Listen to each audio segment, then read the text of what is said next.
নমস্কার, একটা বিশেষ বিষয় নিয়ে আপনাদের সঙ্গে আলোচনা করছি।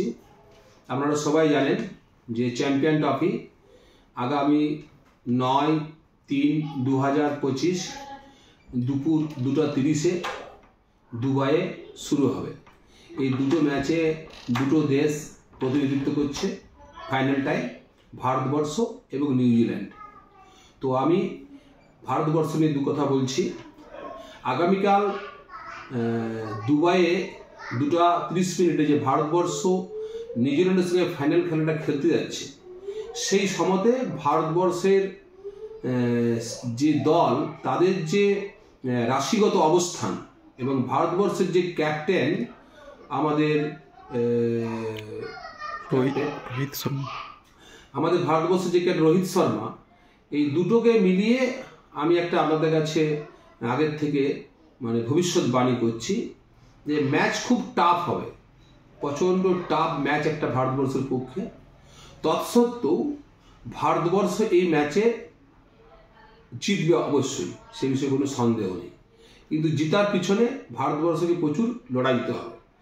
আর দুটো প্লেয়ারের মধ্যে একটু আমি আউটবাস্ট করছি যে আগামী যে 9 তারিখের ম্যাচ, তাতে KL রাহুল একটা ভালো পারফরমেন্স দিতে চলেছে দেশের হয়ে, এবং আমাদের রোহিত শর্মাও 9 তারিখের ম্যাচে ভালো খেলবে।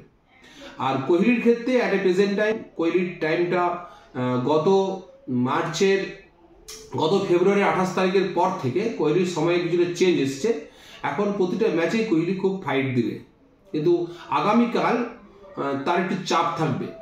কিন্তু ভারতবর্ষ জিততে চলেছে এবং ভারতবর্ষ দুবাইয়ের ল্যাটিটিউডকে সাবমিট করে যখন খেলা শুরু হচ্ছে, সেই সময়টা ভারতবর্ষের যে রাশি, সেই রাশির পক্ষে খুব ভালো একটা পজিটিভ ইঙ্গিত পাওয়া যাচ্ছে।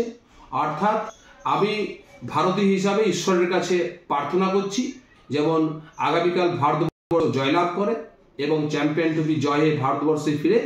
ভারতবর্ষ কিন্তু একটা ভালো সময়ে, একটা ভালো গ্রহ সমাবেশ নিয়ে কালকে খেলায় নামছে।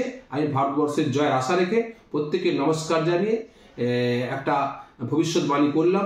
দেখে কাল কি হয়।